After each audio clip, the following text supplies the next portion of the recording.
The quarterback's capable of some wild plays. He's made several already this year.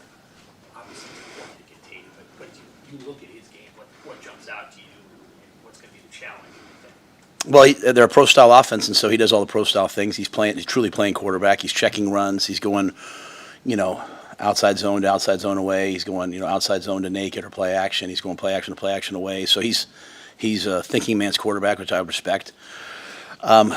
He's completing 70%, almost 70% of his passes, right? So he's taking what's there. He's protecting the football, and he is dynamic. He can run.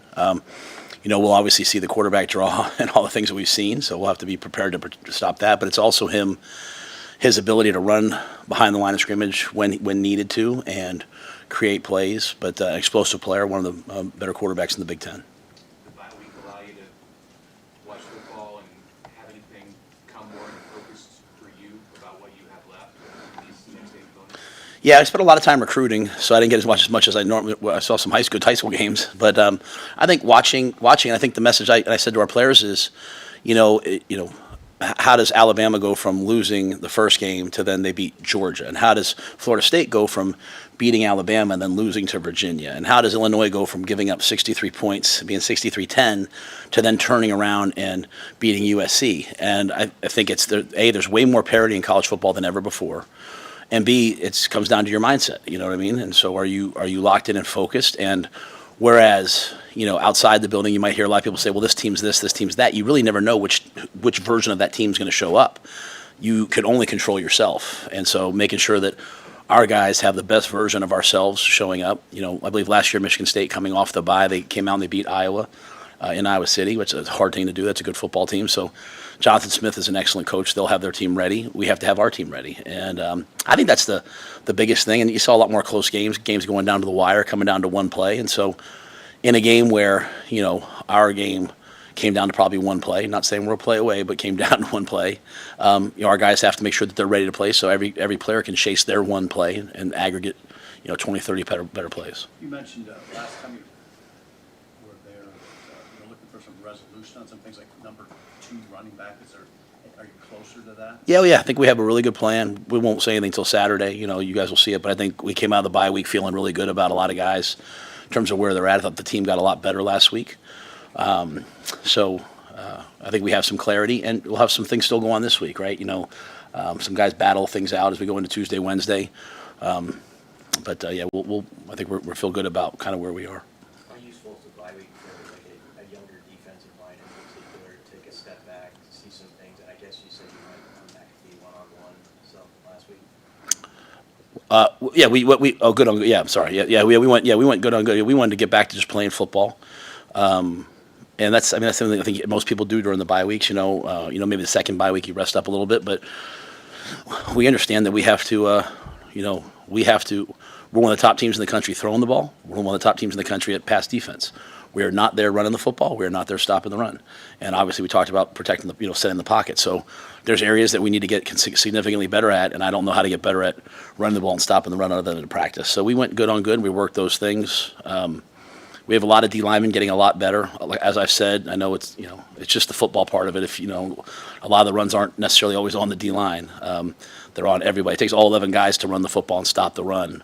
That being said, I think everyone got better during the bye week and also had a chance to kind of catch their breath over the weekend. And they came back. They were ready to work last night. We're off today, and we'll get after it tomorrow. What is the outlook for Malcolm Hartsock this week? He's doubtful for this week. He's trying to come back. But I can't say that he'll be back this week. I can't rule him out, but I can't say he'll be back. There was obviously a lot of frustration after that loss from the players. Did you feel that that's been transitioned, fueled into focus this week? Yeah, no one cares about your feelings. I was frustrated. They're frustrated. Play better. That's the message. Just play better, practice better. It's just no one's coming to rescue you. There's a lot of really good teams out there that are frustrated after a loss. I watched a lot of really good football teams on Saturday, and teams that were behind came back and won. Teams that were ahead lost. Teams lost on 2-point conversions. Teams lost on a field goal. It's just the new age of football. There's a lot more parity. You lose the game, correct it, move on. So we've tried to correct it. We've tried to move on. I think good teams never let a game beat them twice. So that can sometimes be hard to do, but there's no time to wallow in self-pity. Michigan State's punters hit 9 punts inside the 20. What's just been your message to your return unit this week? Yeah, he's an NFL punter. It's impressive what he can do. We also have a really good punt return team. So they have an excellent punt team. We have an excellent punt return team. So we'll have to make good decisions backed up. At the same time, we want Jacory to catch the ball and go try to make something happen. We're here to play football. Okay, so we're going to try to win the game. We're going to try to play football. We're not going to just fair catch everything. We're going to try to go make some plays. And so I trust Jacory, but it's really not Jacory. It's the 10 guys in front of him, that give him a chance. And but the punter's excellent. They're their punt return team, and they're number 1 in the country in punt returns too. So they've got excellent special teams, but we like our special teams too, and it should be a great battle. Based on those passing numbers, Nebraska and Texas Tech are 1-2 in the country in passing yards per game. Could you have imagined 7-8 years ago and the offense that you and Joey put together at Baylor would have ever evolved to the point where that would be the case? Well, and we threw the ball pretty good there too. We threw the ball a lot there. Probably if you saw me at Temple, I was probably way more of an I formation guy there. But I haven't had a chance to see Joey a ton. I had a chance to see like a few minutes of that game versus Utah, and then they were off this week. But I think we have an excellent quarterback room. I think we have great tight ends and receivers and who can get open so we've been kind of slinging it around and guys been making some plays. I never thought I'd be me personally as a head coach, but part of this is as I evolve and you look at the stats that matter and you look at those things. We need to score points. We need to be explosive. We just have to add in a couple other elements we've talked about. We need to run the ball with a little more consistency, I shouldn't even say consistency, a little more explosive nature. And if we just defend the pocket, we'll have a chance. There are 13 teams in the Big Ten averaging 30 or more points. It's just a different league than it was even 2 years ago. Well, I just know, when I first got here, I haven't followed, the Big Ten West. This is certainly not the Big Ten West, right? So. But, I watched the Penn State-Oregon game. I know the score inflated at the end, but that was a once, a low score. It was 3-3 at the half, right? I watched Indiana-Iowa. Indiana setting all kinds of records. That was 10-10 for most of the game, right, or 7-3. So, once you get the initial couple, hey, we played our, non-conference schedule, you get in the conference schedule. Really most of the stats that we look at for our guys, we're looking at just in conference games, because that's where the competition starts to stiffen up, and you're playing people that know you. One thing about being in a conference, here with us, the schedule changes, but you start to play people year after year. You kind of know, hey, when we play these guys, they like to do this, and so conference statistics. But yeah, it's a widespread open league, and the teams that scored points last year went to the college football playoff, right? So we've done 1,000 studies, and you get really granular. You have to score points to get in there. And at the end of the day, it's still an eye test, right? And people are making decisions not based off the all 22, the one I'm watching. When I look at that double team, they're making it off the TV copy. And so, we're not trying to worry about what people think. I'm just saying, in general, I think the whole world has evolved that way. You're not going to get many illegal men downfield in RPOs. You're not going to get many. It's built to score, and it's built to, sell trucks, I guess, in between the quarters, on commercials when people are watching it. Hey, Coach, you guys have been home. It'll be 43 days between Maryland and Kansas City. How beneficial has this stretch just being at home? I think you're the only team in the Big Ten that opened with 2 straight conference home games, which is obviously rare too. How beneficial has that been for you guys? I think it's been great. We haven't having to deal with they have the travel component of it, which is a big part of this league. We'll be dealing with it here soon. I think when you're faced with a league with so much travel, we can find the things that we love. Man, we got a chance to start off at home a bunch. We can find the things that we hate. We have 2 Friday games. I know they just announced Maryland's 3:30. We were hoping for 11 so we could get back. So we have two Saturday away games, and then coming back and playing a Friday game. So, I heard Coach Lanning talk about the other day about travel they have to do. We're facing teams coming off bye weeks a lot this year. But you know what? 18 teams spread out throughout the country, and someone's going to be upset about something. So I'll take the good with the bad. We'll play the game on Saturday, and after the game kicks off, none of that really matters. It really comes down to how you play. So, like I said, no one cares. Go play. But I think it's been great to be at home. I like playing in front of my wife and kids. I like playing in front of my neighbors. I like playing, like our players, I like seeing our players after the game and they got their girlfriends and their parents with them. I mean, people obviously travel with us, but it's cool to be at home. You said last week you don't really know about freshmen until they start playing. Are there some young guys that you'd like to see a little bit more of coming out of the bye? Yeah, there definitely are. I'm not going to probably say too many things. I think I've talked about Mosey. We made him the kick returner last week. I think he's improving. I think Cortez has done an excellent job. He deserves reps. Quinn Clark is a redshirt freshman. He's done some really good things when he's out there. Defensively, Rex Guthrie, is a redshirt freshman. I think he's playing really good football when he's out there. So, but I think some guys last week had a chance to really refocus and have a really good week of practice, and so I'm hoping that they can carry that forward. So I think we're developing the next group of guys on our roster. There's some guys doing some things on special teams that are people probably don't notice, but Pierce Mooberry running down on kickoff, Derek Wacker, guys like that are doing excellent jobs. Matt, what did you see from your offensive line last week, and what do you expect from that group going into this game? Yeah, I mean, it's either. They're a good group. They're a good offensive line, and they hit a bad day, and we didn't respond in the way. The interesting thing is I think we scored 17 of our points in the 2 minutes before the half. Now, obviously, one was a Hail Mary, but you still have to block people on a Hail Mary, and then the last drive of the game, right? And so when it was crucial time, and it was like, hey, they're going to drop back and pass, like we were able to do it then. So. We're all going to get punched in the face.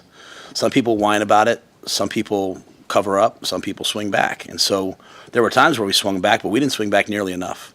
And so they know what they need to do. That's a group of guys that love this university and love the football team and give everything they have. But we're going to face another big, powerful unit. On both sides of the ball, Michigan State's offensive line and defensive line are going to come in here and try to push us around. And we have to be ready for that. So we went against each other last week, but now we got to go against another opponent. And so it's time that we get punched in the face. We can't cover up. We got to come out swinging. I know they're going to come out swinging, so I'm expecting us to. When you coordinators attack a bye, do they kind of attack it with the idea, and I can ask them this tomorrow, the mindset of trying to fix what is already, what maybe the mistakes are, or are they trying to maybe retweak and add some things for the stretch run? I think all of the above. I think you're also looking at your opponent, right? A lot of times you have a bye and the other team doesn't have a bye, so you're kind of waiting for the next game. But since we both had a bye, there's a lot more work to be done on your next opponent. But I think we're looking at ourselves and saying, okay, what are we doing well? What are we not doing well? And then all I ever ask our guys to do is, what are we doing well? What are we not doing well? Whatever we're not doing well, what's the plan to fix it? Is it to double down and do it better? Is it to tweak it, to change it? And I just ask the guys, are we doing the right things? Are the right people doing the right things?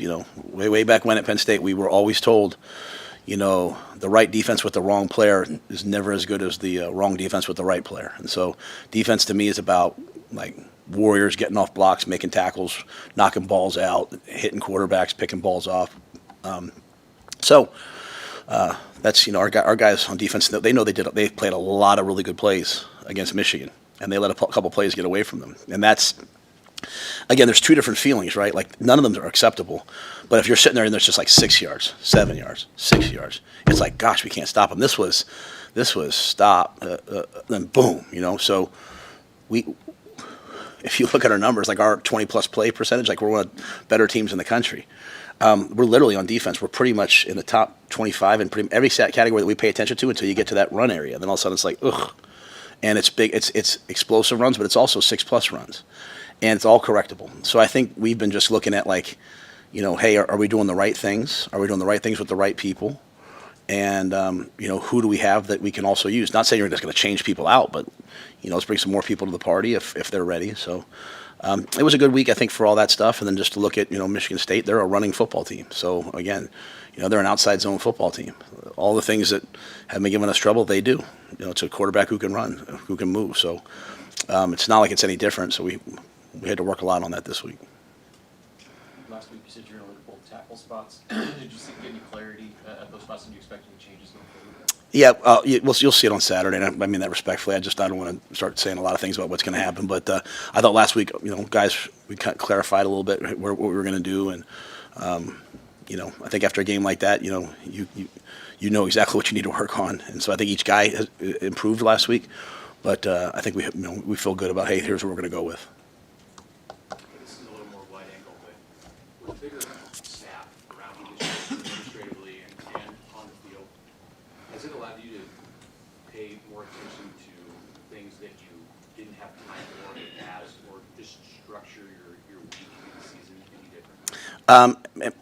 For the coaching staff, maybe it's bigger by like, well, I don't know how, maybe it's bigger. Maybe, I haven't noticed that, So, we have some young guys, QCs that are, kind of do a lot of the computer work and stuff. But for the most part, the kind of the coaches are the coaches.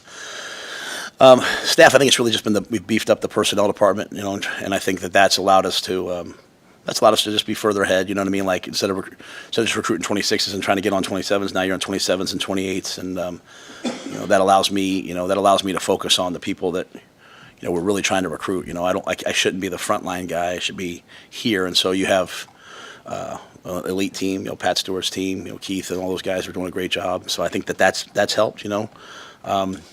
But I think we have a bunch of people that all know what their job is. They're doing their job at a high level. They're working hard, whether it's travel, whether it's making sure we have guys at community service each week, academics. I mean, there's a lot of things that go into it, and I think they all work really hard. I think the biggest thing probably, Mitch, is that the first year, like, it's me saying, hey, you do this. Why aren't you doing this? And then the second year, people kind of know it. And now the third year, like, I don't even have to be in the building. I am because I don't have anything else to do. But, I mean, I can just trust that, I can't overemphasize how good of a job Corey Campbell does downstairs, just bringing all those departments together. They meet, nutrition, sports science, psychology, strength, and athletic medicine meet every day, really, to go over the guys. And so, I'm grateful to him. Hey, Matt, there was a call in the Oregon-Penn State game, like the targeting call. There was a similar call in the Michigan-Nebraska game. It seems like as fans, it's changed a little bit. Has it changed, or what's your read on the whole targeting becomes a runner, that type of deal? Yeah, I think they're trying to call less. I mean, I think they're trying to. The penalty is so severe, right? I think they've really changed. I mean, obviously, I think I watched one game. I think it was an ACC game, and they were screaming that he was defenseless, but he wasn't. So, I mean, there's still a place for big hits in football. So if you hit with the crown of your head, then obviously we understand. And then they've changed what the crown is. It used to be this was the crown, but now it's not. Now so they've defined it. They've defined, what defenseless is. You get your second step in the ground, you make a football move. I mean, it's that. And then I think they're quick to now say, like, hey, if you touch him in the shoulder, I mean, you have to really lead and hit him in the head. So I like where it's headed. I think I can't the exact plays. I can't speak on an exact play, but just as I watch it, we remember before targeting was a foul, there used to be guys just getting absolutely like annihilated on the field. Guys would launch, and it was to stop that. And then it became every time someone got hit hard, everyone on the sidelines going flag, flag, flag, flag. It's like, just go play football, right? Like, So I think it's gotten better, and I like. I mean, it's kind of like they talked at one point about like a flagrant 1 and a flagrant 2, like, because the guy has to leave the game. That's quite a deal, right? In the NFL, they go back and they watch it on the tape, and if they think it was a malicious hit, they fine you. You can't really do that in college. But I like where targeting's at. I can't speak on those specific plays. I had 4 games going at once on the YouTube thing, so I don't know. I can remember every single play. I saw that play, but I don't know the other one. I think William Perneri played more than 40 snaps against Michigan. How have you seen him just grow and develop into more of that every down type of guy? Yeah, he's rugged. He's physical. He just goes like this every day. Right? He just gets better every week. Williams does, and he's been very focused. And he's got all the talent in the world. Just getting him to improve every day, and he's doing that. So I've been pleased with William. Thanks.